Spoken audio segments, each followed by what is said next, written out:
All right, let's jump right in.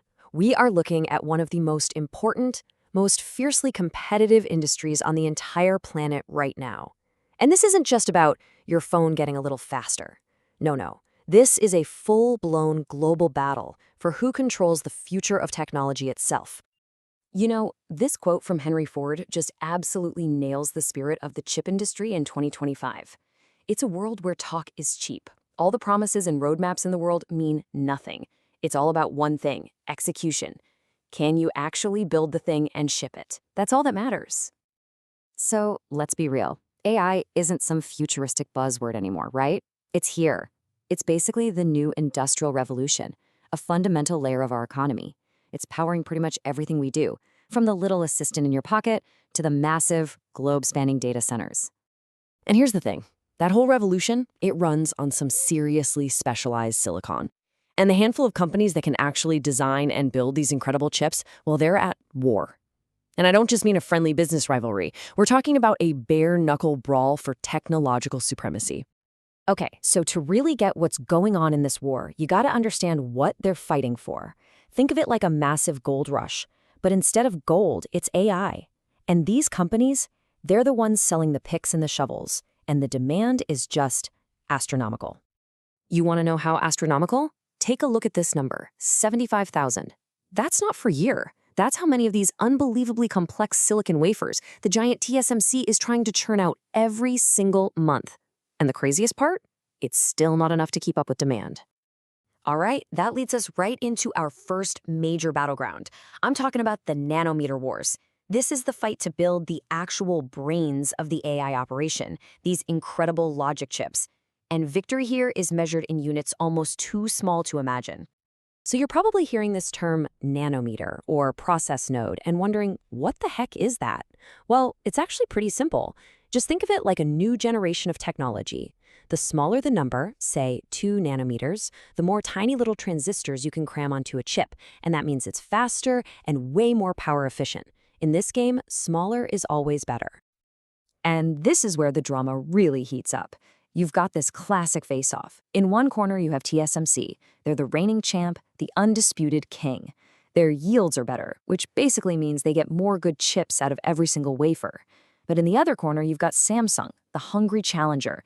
They're getting better fast, and they're using TSMC's sky-high prices, we're talking $30,000 for a single wafer, as leverage to get big players to give their tech a shot. Oh, and you can't talk about this fight without mentioning the comeback kid, or maybe the fallen giant, Intel. Man, they are desperately trying to claw their way back into the game. But get this, their next-gen 1.4 nanometer tech might get scrapped completely if they don't land a huge customer, and soon.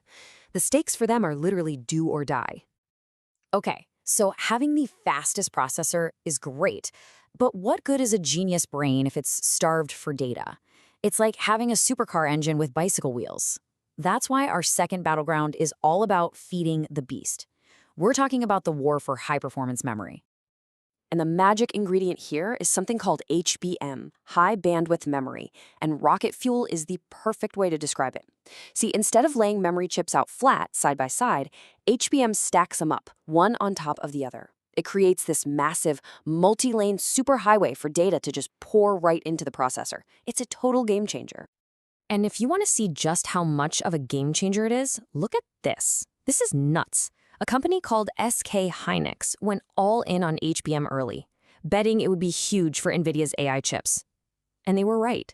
So right, in fact, that for the first time ever, they knocked Samsung off the throne to become the #1 memory company in the world by revenue. I mean, that is a massive upset. Okay, so we've seen the companies battling it out, but now we have to zoom out, way out, because this isn't just about which company makes more money. This is all playing out on a global stage. We're talking about a high-stakes geopolitical chess match, and the main players are the United States and China. And it's not a Cold War. It's heating up, and fast. Just look at this timeline. You can see how quickly things have escalated. First, the US blocks specific tech exports. Then, it pours billions into its own domestic production with the CHIPS Act. And now, we're seeing huge tariffs and talk of even tougher rules. It's one move, then another, then another. And here's what's so important to understand. This isn't just some random trade war. The US isn't trying to block everything. It's a surgical strike. They're targeting the very specific technologies, the exact nanometer sizes, the exact memory layers that are absolutely essential for building high-end AI. It's incredibly precise. Now, China isn't just taking this lying down, of course. They are throwing unbelievable amounts of money, billions upon billions, at building their own chip industry from the ground up. But man, it is a tough, tough road. Their homegrown chips are reportedly so much less power efficient that the government literally has to help pay the electricity bills for data centers just to make them work. That tells you everything about the tech gap they're trying to close. So that's the battlefield today. But where is this all headed? We're starting to hit the laws of physics. We can't just keep shrinking transistors forever. So the next big battle? It's not going to be fought on a flat plane. It's going vertical. Think about it. For half a century, the entire game plan for the chip industry was driven by one simple idea from Moore's Law. The goal was always the same: shrink it down, make it smaller. That's how you got more power. But we're hitting a wall, a literal physical wall. We just can't shrink these things much more without it becoming insanely difficult and ridiculously expensive. So now what? What's the next trick up everyone's sleeve? The answer is kind of elegant, really. If you can't build wider, you build taller. You start stacking. We're talking about building tiny, three-dimensional skyscrapers made of pure silicon. This is the next frontier. It's called advanced packaging. The idea is to stop trying to build one giant chip that does everything. Instead, you build smaller, specialized chips, or chiplets, almost like high-tech Lego bricks. One for computing, one for memory, one for communications. And then you stack them all together into one super powerful package. This is the future of performance, right here. Which brings us back to this idea. It really is the perfect way to think about this industry. It's not one long marathon. It is a constant series of short, brutal sprints. The race to 2 nanometers, the race for the next generation of HBM, the race to perfect stacking. The second you win one, the next one has already started.